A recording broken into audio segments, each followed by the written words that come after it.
Hello, everyone, and welcome to this online discussion as part of the 10th Global Assembly on the role of youth in democratic transition, building a democratic future. My name is Risham Waseem. I am a human rights activist from Pakistan, and I've been a Hereford Youth Fellow, and I will be your moderator for the evening, afternoon, or morning, depending on when you see which part of the world you are in. So today we are going to talk about young people, otherwise known as millennials. According to this report in the University of Cambridge, it indicated that 55% of young people aren't very happy with democracy. I think as a young person myself, it's not like we do not believe in democracy, but there is certainly some discontent regarding the systems of governance that are available. Right now, we have a very strong movement happening from all over the world, being led by young people, where we're trying to make democracy more inclusive and trying to include more people and figuring out how we can make it stronger. And that is exactly what we are going to talk about with our lovely panel of youth activists. So I'm just going to quickly introduce them and we will then have this conversation with them. First off, sorry, give me a second. First of all, I have Ruaa Bakri. She is from Ruaa Bakri Mohamed Senada. I hope I pronounced your name right. She is from Sudan. She is the founder of Waey Association, which seeks to promote active citizenship in Sudan through education on human rights, creative problem solving, culture and ethnic inclusion, and peace building. She pursues these objectives through public campaigning and capacity development for women and youth. She is also a teacher and secondary school manager. Then we have Bindarenko from Ukraine. She is the founder and CEO of Ukrainian Volunteer Service, which promotes a culture of volunteerism in the country. She has developed a community of youth leaders that implement grassroots initiatives that further social change in their communities.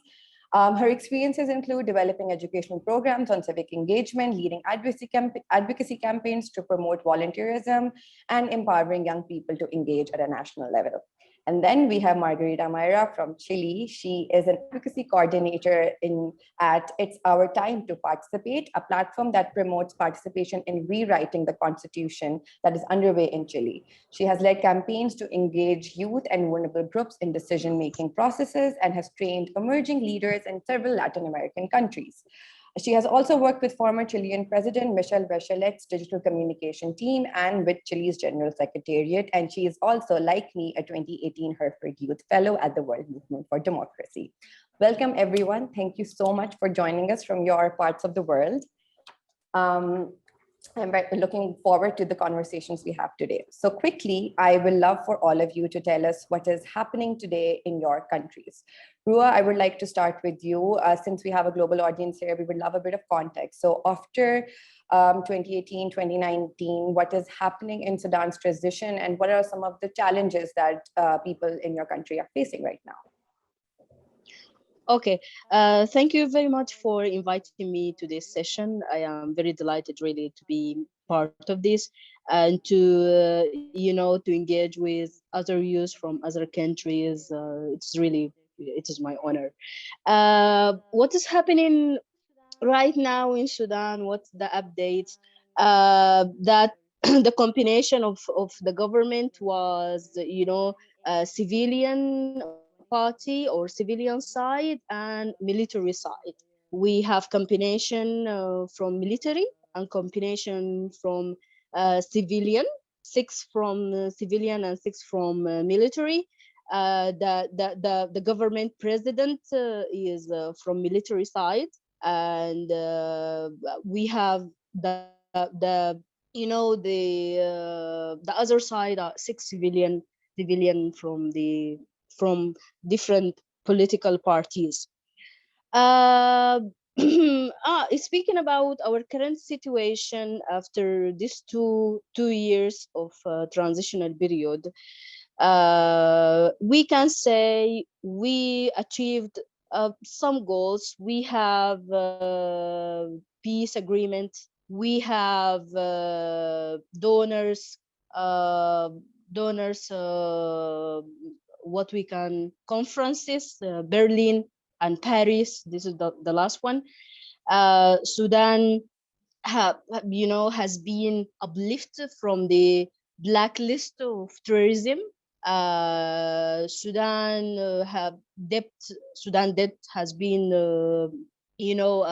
relieved. So we have what we can say positive steps, but today in Sudan we are suffering from uh, some negative, what we can say, negative situations or negative circumstances. We suffer from uh, very what we can say inflation. Right now, inflation in Sudan is 400%, higher than the time before revolution. Like when before revolution, $1 equals 100 or 120 Sudanese pound, but today $1 equals 500 Sudanese pound. So we have high rate of inflation. The second thing, we are suffering from lack of basic services such as electricity, water services, gas services. Unfortunately, here in Sudan, we are speaking about 6 to 8 hours electricity cut off daily. Electricity, has been every day for 6 to 8 hours. We don't have electricity, and when we don't have electricity, the internet connection become very bad. So we are speaking about basic services. Anna, hi. Let's get to you. When the Euromaidan Revolution took place, 2014, 2015, you must have been very young. How did you and your friends participate in it? And how are other young people, how is generally the country transitioning after that had happened? What is happening right now? And how are young people participating in the democratic process? Thank you, Risham, and hello, everybody. It's really a pleasure to be here today to talk a little bit about what's happening in Ukraine right now. And actually, our revolution had happened quite a long time ago. Yeah, 2014 was a year of change for Ukrainian youth. And most of the people who took part in the revolution back then were actually from 15 to 30 years old. We were young, we were very romantic, we were very inspired about a possibility to change something in our country. And for most of us, of course, that was the first revolution that we actually had a chance to be a part of. What's important to understand about Ukraine is that our revolution has derived from the situation when Ukrainian youth was expecting a lot of democratic changes. We were expecting them from our president, for the parliament, and then at some point, the president decided that no change is possible. We're going to a different direction. So the revolution for us was a possibility to kind of react. It was not planned at all. It was mostly emotional during the first month. And, I remember my feelings at that moment, and that was a feeling, from the Scorpions song, A Wind of Change, when you really feel that you can change something and that change is really possible. What we didn't expect at that moment was that the revolution will be lasting for a long time. We didn't expect that it will lead to the war. We didn't expect that it will lead to people losing their lives. And that would actually happen in 3, 4, 5 months after the first protest that started all over the country. So when the war started and when the Russian forces invaded Ukraine, most of us didn't expect that kind of a situation. And for most of us, that was a moment of waking up and a moment of, losing this kind of emotional and inspirational thoughts inside us and turning into more active, more empowered position. And right now in 2021, when I'm looking back at all these years, the things that I'm seeing in Ukraine is actually the process of constant learning how to cooperate, how to unite, how to organize social initiatives, how to do something in your city, in your village, in your region, not waiting for support from the government or support from the other countries. And what also kind of inspired me during all this period is that actually right now, Ukraine is still in the state of war. We still have casualties on the eastern borders of our country.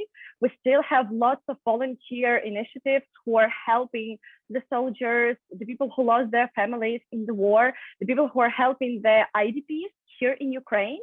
And still we see how those initiatives during all those years kind of change from unexperienced youngsters to more experienced, more capable, and more professional organizations. And that is something that Ukraine is really fond of. Even though we still have a lot of challenges, and I'm sure that Margarita and other colleagues will tell about their challenges, and I think there are a lot of common between our countries. Because in Ukraine right now, we have a threat of populism. We still have a threat for many people of their economic capacity, of their safety. And, you know, those threats, they kind of became a part of our lives that we are really used to, but also something that kind of make us work every single day and kind of motivates us to develop the civil society, even though sometimes it's really frustrating and really hard to do. Thank you so much, Anna. That was really interesting to know. And yes, I agree. There are so many similarities that we find in all of our countries, and that's why we all need to unite. Margarita, I have the same question for you because Chile has been considered a stable democratic country, and it's even played a role in sharing its democratic practices with other countries. But we saw after October 2019, there were like lots of protests happening. And I remember you and I are friends. I saw what was happening on your social media as well. So it was quite powerful. So please tell us about it. Yes, thank you, Risham, and thank you for the invitation. And an honor to be here and be able to discuss these things with other young people from other parts of the world who are experiencing kind of similar things. And I agree with that, with Anna in that. So about Chile, yeah, in 2019, in October 2019, we had what we call the social outburst. That's what we call it in Spanish, el estallido social. It's basically, we had a rise in the public transport fare. It was tiny, but it was the straw that broke the camel's back. And with that, people just took to the streets and they were protesting against the extreme inequalities, the political exclusion that our neoliberal economic system, our model provokes here in Chile. And they were asking for changes in social security mainly. So pensions, education, healthcare were the big demands on the streets. But what's really interesting, what happened here was that it was the first people who took to the streets were high school students. So when the subway fare went up, it was them who went to the streets and said, our parents and our grandparents cannot afford anything more in their lives. Like they already struggle to make ends meet, so we cannot change this. We need to change this. So that's what like they just threw this tiny snowball and suddenly we had this avalanche and all of Chile was on the streets. And as Anna was saying, we also thought this was gonna last one day or maybe two, maybe a week, but in the end we had 4, 5, 6 months. People were on the streets all the time, protesting, demonstrating. We had people come together, meet their neighbors. We were really isolated before that, and we came together as a society to dream of a better future. So it's beautiful what's happening here. And then, well, the pandemic brought us all back to our houses. But what did happen after that was that we managed to make all of this transition to a democratic way out in a new constitution. So we called for a plebiscite. The parties here in Chile called for a plebiscite last year, asking if Chile wanted a new constitution or not. 80% of the country said, yes, we want a new constitution. Young people went out to vote, which was new, and they said, we want a new constitution. And now we just elected a constitutional convention, and it's happening in a couple of weeks. We're going to have a convention working together, and I've had the pleasure to be working on making that space as open as possible from our civil society organizations who are working on promoting citizen participation in the drafting of the new constitution, so that we are all a part of this process, because we were all a part of how this began, because we all went out to the streets and wanted to ask for change. So if it goes the right way, and I hope it does, this will be a beautiful, beautiful thing to a legacy for the rest of the world, to show them that we can do things in an open, inclusive, democratic way, and we can achieve change. We can. Thank you, Margarita. That was very inspirational, and a really congratulations on all the amazing work you're doing, and we can't wait to see what's going to happen next. Ruaa, I have the same question for you, but please feel free to not turn your video on. We can just have your audio interview. If you can also give us a bit of context that what has been happening after the protests and that happened in Sudan post 2018, 2019. Like I said, in 2018, we have the Sudanese Great Revolution that end with the declaration of, falling of the Inghaz regime. This was the previous regime of Sudan that lasted for 30 years, since 1989 till to 2019. So the falling in was in April 2019. And we had the most important, situation in Sudan that time, which called the leadership sit-in. But unfortunately, on the 3rd of June 2019, we have the worst crime, or the worst human crime in the universe, which is the sit-in broke up. And that was in 3rd of June 2019. And from that time, we as youth were, very disappointed about what happened, because we were very excited and we were very, brave to make the previous regime to fall and to have the Sudan that all of us dream of, to have rights, to be able to live better life. But what happened that time make the Sudanese youth and people very disappointed and very, sad about what happened. We have more than 300, young people were killed that time. What happened after that? We have, negotiation with civilian and military parties, and end with the transitional government which we have right now, which lasted for 3 years, from 2019 till 2022. And when and which is mean we are 2 years away from this transitional period, and we thought in this transitional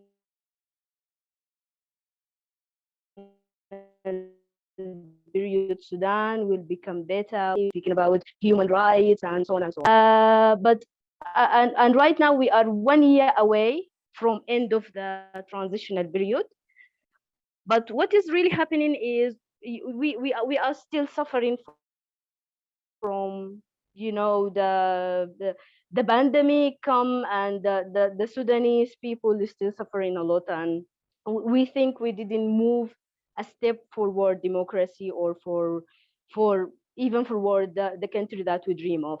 But thank you so much, Ruaa, for explaining to us what is happening in Sudan. Definitely no transition is easy, and we have seen the countless lives and that get sacrificed and the effort that people make. So definitely this is not easy, and it is something that constantly has to happen, and the journey is constant. And a segue from that is what I would like to ask you guys, that now that something has instigated, something has happened, things are changing, even if it's in a little way, but there is this new space that young people have in your respective countries. There is a voice, there's a platform now, there's a recognition. How are young people trying to use this platform? What do they want? Is there a uniformity in what they want? Is there like a very direct idea? This is what we want from our country. This is what we want from our democracy. And what is that? Anna, I would like for you to go first, and then we can take turns. Well, thank you. That's a really wonderful question. As for Ukraine, the Euromaidan revolution was called by Ukrainians a revolution of dignity.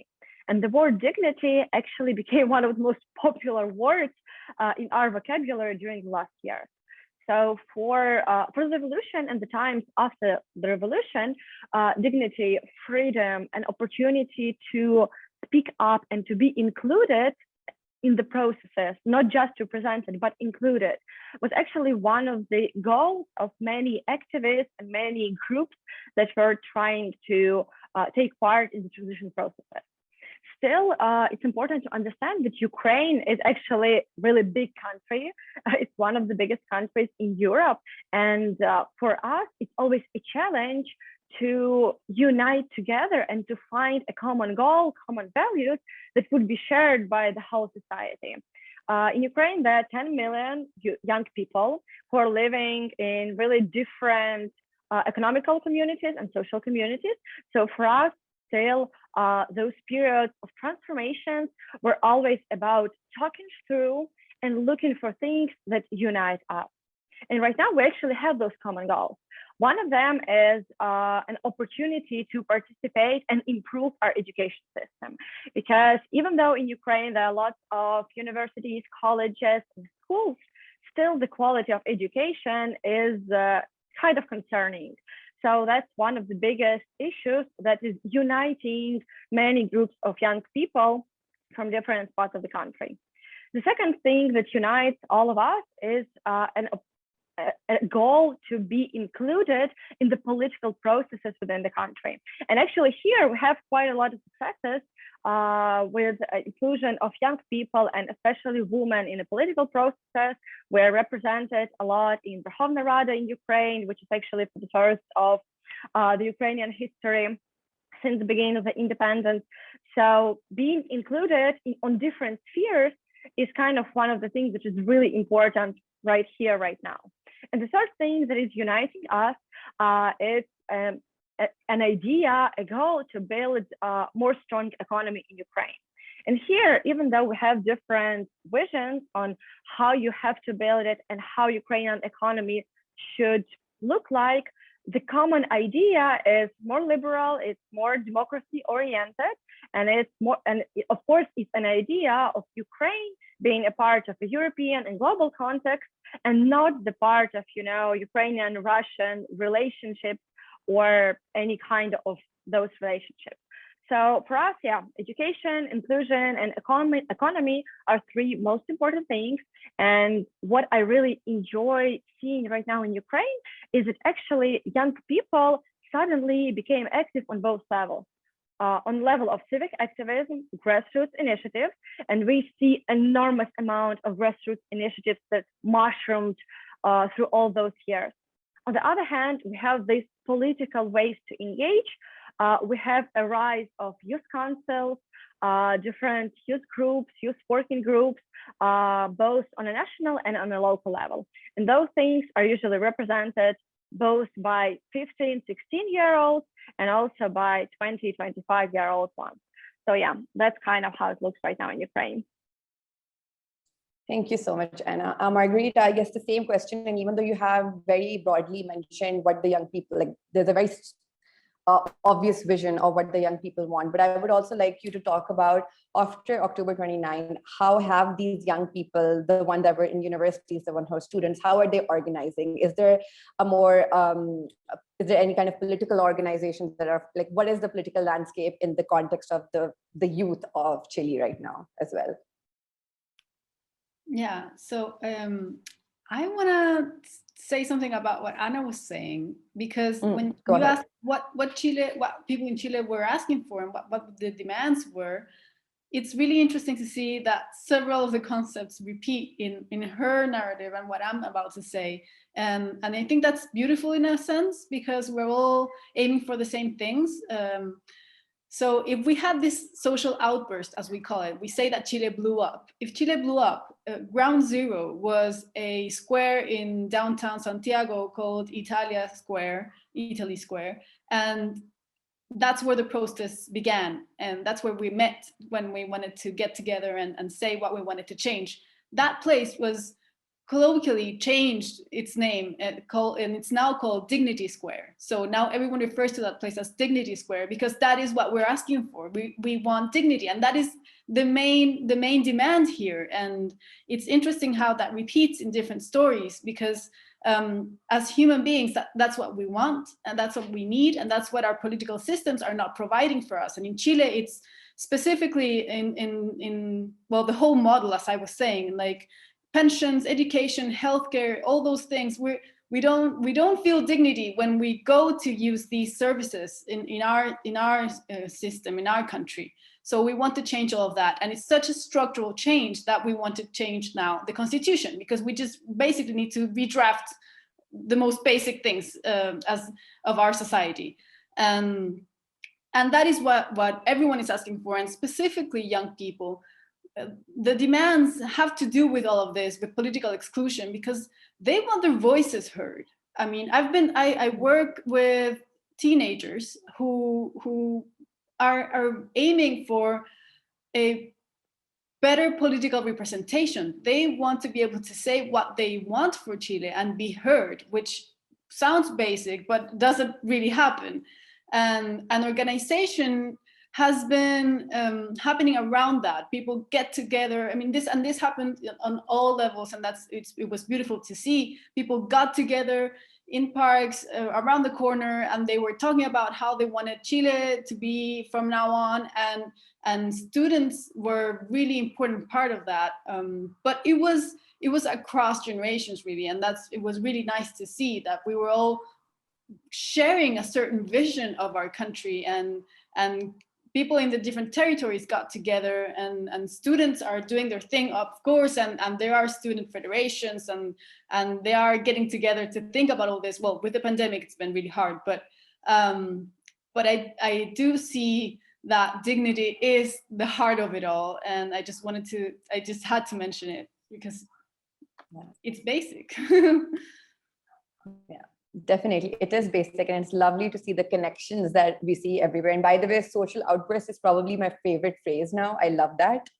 Ruaa, I have the same question for you. Can you please also explain what are some of the demands that young people have in Sudan right now? Like I previously mentioned, Sudan, facing many, difficult times and obstacles, struggling a lot. Due to that, the previous regime is still controlling in all the different institutions, and even in our transitional period government, the previous regime is still controlling. So what are the demands of the Sudanese people right now, and for youth especially? Actually, we are asking for political and economical stability. Since the revolution, since 2018, we do have, the economic situation every day became, worse, and this time we have the worst, the what we can say, the most difficult situation ever, speaking about economy and security and instability. So people in Sudan asking for stability, asking for basic services. We are seeking, to have institutions without administrative and political corruption. We suffer a lot from corruption, and we still have corruption in our institutions despite the 2 years after revolution. Thank you so much, Ruaa, for making the time and being here and sharing this experience with us. Now, guys, I would like to now talk a little bit about how young people, meaning you guys, are doing the things that you are doing and helping your countries, your communities achieve their goals. I'll start with you, Anna. Please explain how you have initiated the Ukrainian Volunteer Center. how young people throughout the country are engaging with organizational programs and other entrepreneurial projects, and what kind of impacts are you, tangible impacts are you trying to create through your work and see through your work so far?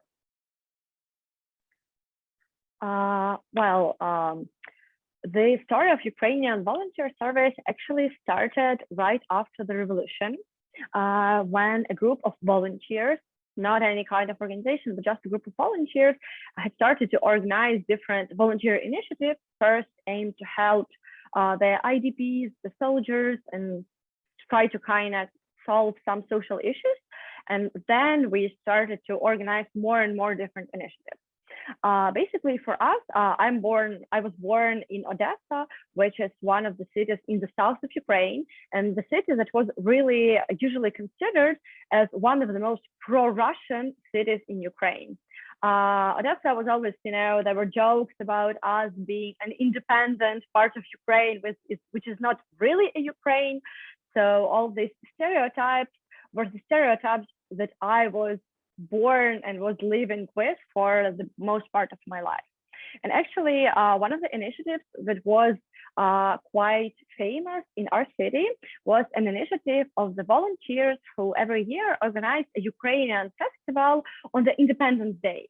And the idea of this festival was actually to celebrate the Independence Day, because the local authorities rejected to fund any other public event in order to celebrate such an important day for our country.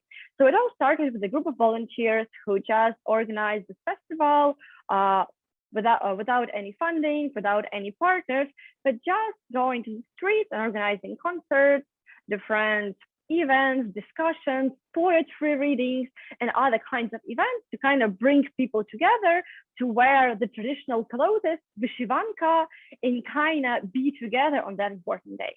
And actually, when the revolution and then the war started, those people, those small group of volunteers, was a group of people who tried to respond first on the new issues that arise. At that point, I was 17 or 18, something like that. So for me, it was one of my first experiences as volunteer and volunteer coordinator. And for years after the revolution, 2014, 15, 16, we kind of, tried to organize different activities, helping soldiers, helping kids in orphanages, organizing some ecology activities, whatsoever. And in 2017, we saw that in Ukraine, there is a problem that there are a lot of volunteer groups, a lot of grassroots initiatives, a lot of people who want to do something. But on the other hand, they usually have no idea how to make something meaningful, how to make their initiatives sustainable and capable. And they don't have enough skills and knowledge, to kind of turn their great and inspiring ideas into actions and into projects that really help the people. So that was the point when we initiated Ukrainian Volunteer Service, which we dreamed to become a national organization that would work together with our ministries, with our government, but also work together with people all around the country, in small cities, in villages, empowering them to do something in their cities, to act, to volunteer. And basically, since 2017, we were implementing this vision into reality. So, our recipe of our impact is kind of simple. We are an organization that invites people into volunteering. We mostly work with youth. Those are teenagers, usually from 14 and up to 35, 40 years old. And our goal is to find the youth leaders from the regions, the ones who are really inspired but not capable, and usually they don't have enough self-confidence to act. And our idea is to empower them, inspire them, and provide them with soft and hard skills needed to organize initiatives and organize people around those initiatives on the local level. The important part of this recipe is actually partnership, because while working with volunteers, we see that a lot of them actually lack support, both from their families, from their communities, from their local authorities. So for us, it's really important not only to empower people to act and support their initiatives in their cities, but also to help them to build this meaningful connections with charitable organizations, nonprofits, other initiative groups working in their cities. And the third ingredient that is really important for our success and our impact is providing a meaningful volunteer experience to the biggest amount of people in the smallest region. And that's what actually our activists are doing. While organizing events, while doing different activities, they're trying to engage as many people into volunteering as they can, to provide those people with meaningful experience in education, ecology, inclusion, anti-corruption, and other spheres, just to give a sense of purpose and a sense of, this feeling, I can do everything, my voice matters. So that's kind of the recipe that we are working for the last year. And right now our community unites more than 30,000 young people all around the country who are working really hard on different issues in their cities. And we're really proud that this is not only about local activism, but also right now we were able to work a lot with the government and to have partnership with the Ministry of Youth and Sports of Ukraine. So basically we are representing the needs and the voice of the people in the smallest cities, and we are transitioning and translating in some way those needs to our government in order to help them not only to initiate some changes, but to actually implement them and communicate them with the youth all around Ukraine. Wow, Anna, that is so impressive and so inspirational. And that's the important thing. You're building a community, and that's so powerful. And good luck with all the future work that you're doing. Margarita, I have also a very similar question from you, because a lot of your work is dealing with the rewriting the Constitution. So what kind of opportunities and mechanisms are being made available to young people in this process, and how are they actually able to articulate what they want in this particular process? Yeah, so thank you for the question, because even though, as I said, it was teenagers who started all of this, they don't really have a mechanism, like a formal mechanism to be involved in the writing of the new constitution. It's true that we don't have any formal mechanisms yet for anything, but it is a worry that we have that young people could be excluded from all of this, and that would just be against all of that we've been fighting for in the past few years. So what we're doing is, as advocacy coordinator in my project called It's Our Turn to Participate, we are promoting different ways in which marginalized groups can be involved in the drafting of the new constitution. So how can we make young people a part of it? And we are proposing, our proposals have to do with special processes to involve young people and even children, hopefully, so that their voices can be heard with the specific methodologies that they need.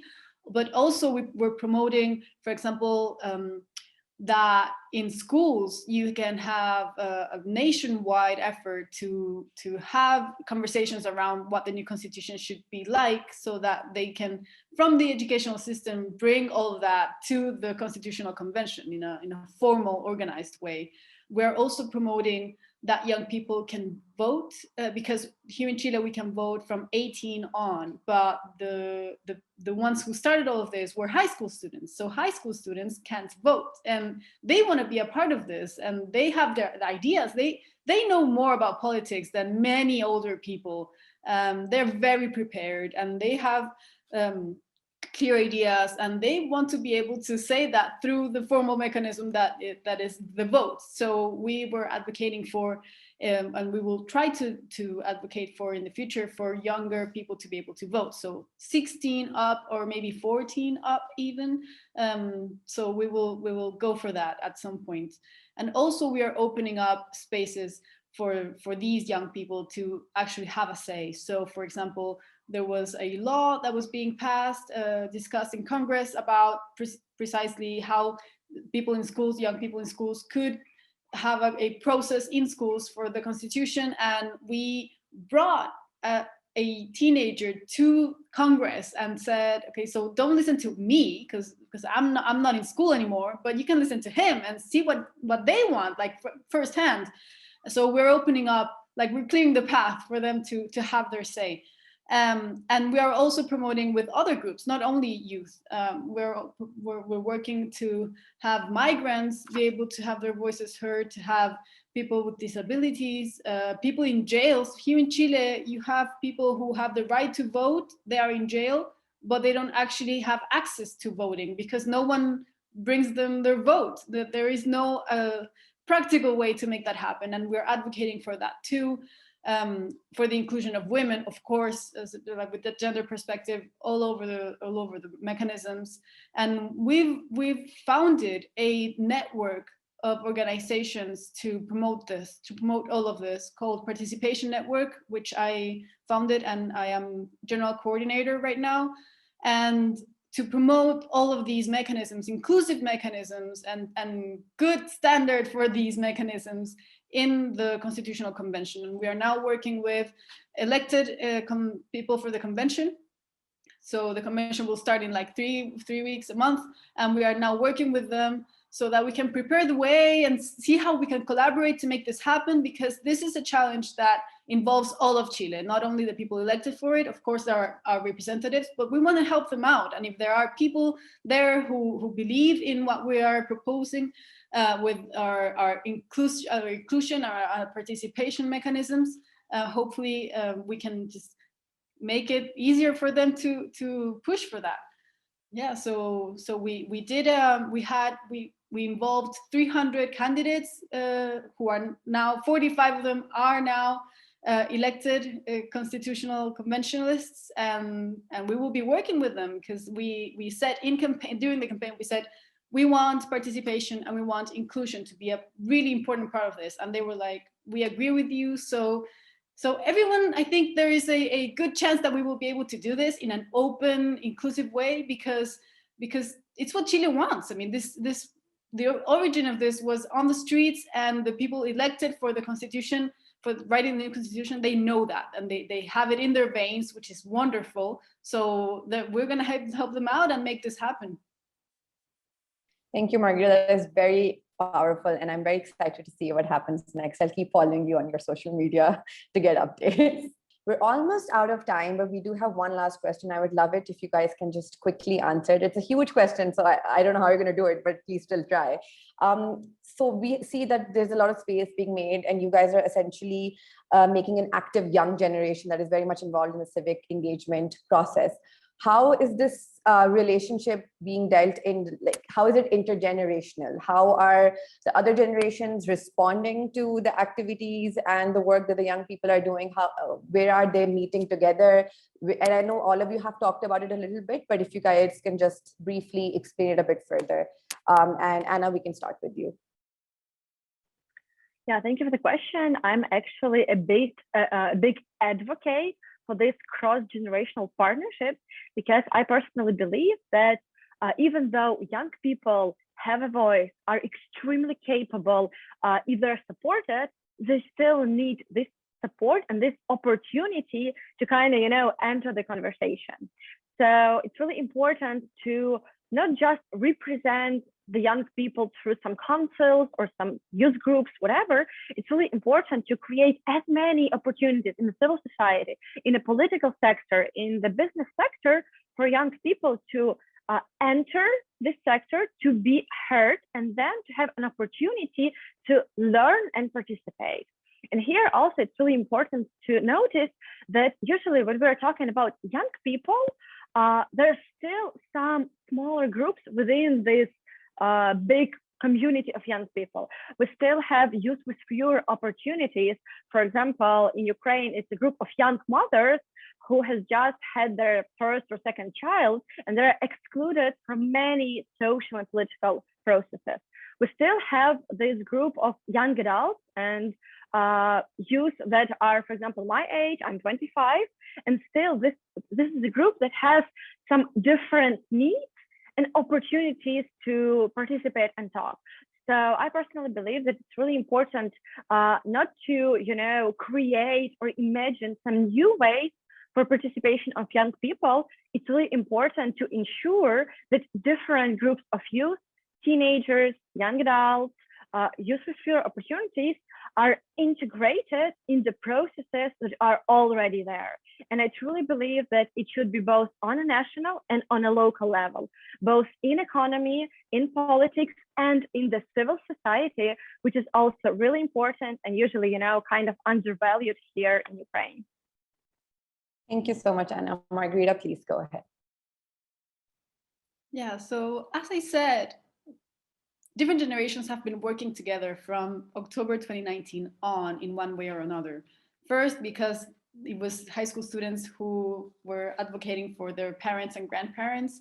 And then after that, in these get-togethers in the squares, we call them cabildos. It's like a space where we all discuss what we want for the future of Chile. All generations were there talking about, like, engaging in a dialogue, saying what we want and putting out their different perspectives.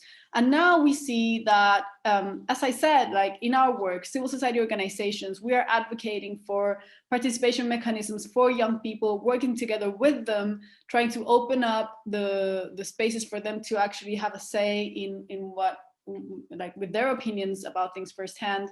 And this is the spirit. And I see that we're actually working right now with several organizations to create a proposal for the inclusion of younger people in the drafting of the new constitution. And we're going to deliver that to our elected representatives who are going to be writing the new constitution.